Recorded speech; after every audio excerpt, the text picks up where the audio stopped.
মোহাম্মদ কাদের চৌধুরীকে আমাদের মঞ্চে আসার জন্য আজকে আমাদের উস্তাবাদ ক্লাসের পক্ষ থেকে অনুরোধ জানাচ্ছি।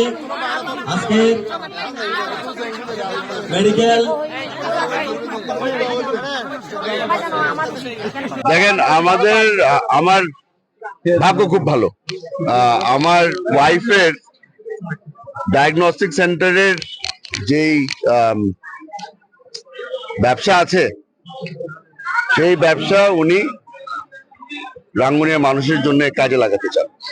আমরা অলরেডি রাঙ্গুনিয়ার রানীরহাটে একটা ডায়াগনস্টিক সেন্টার পেয়েছি ওনার মাধ্যমে।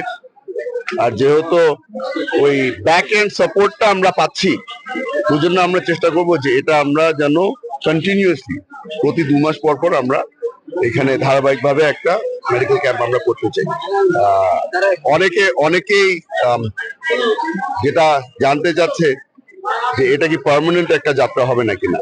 হ্যাঁ, এটাকে পার্মানেন্ট যাত্রা হবে।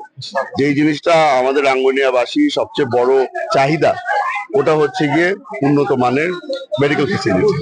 এখন মেডিকেল ফেসিলিটি যতক্ষণ পর্যন্ত আমরা তাদের কাছে পৌঁছতে না পারি ততক্ষণ পর্যন্ত এই ধরনের ক্যাম্প আমরা চালু রাখবো।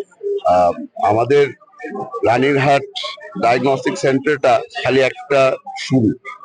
আমরা চেষ্টা করব যে আশা করছি যে সামনের বছরে আমরা দক্ষিণ রাঙ্গুনিয়াতেও একটা ডায়াগনস্টিক সেন্টার নিয়ে আসতে চাই।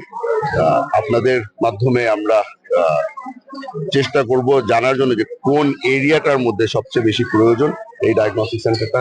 কিন্তু এই ডায়াগনস্টিক সেন্টার খালি দিয়ে হবে না, আমাদের যেটা এখন সবচেয়ে বড় চাহিদা ওটা হচ্ছে কি একটা হাসপাতালও যদি আমরা না পাই, একটা আমাদের উন্নত মানের যে একটা ক্লিনিক রাঙ্গুনিয়াতে পাওয়া যায় তাহলে অনেকটাই সমস্যার সমাধান আমরা ওটার মাধ্যমে পাবো। কিন্তু এই সব ধরনের প্ল্যান প্রোগ্রাম যত কিছুই আমরা চাই না কেন করতে সময় লাগে। যতক্ষণ ওই ক্লিনিক আমরা না পাচ্ছি ততক্ষণ আমরা এই কার্যক্রম চালু রাখবো ইনশাআল্লাহ।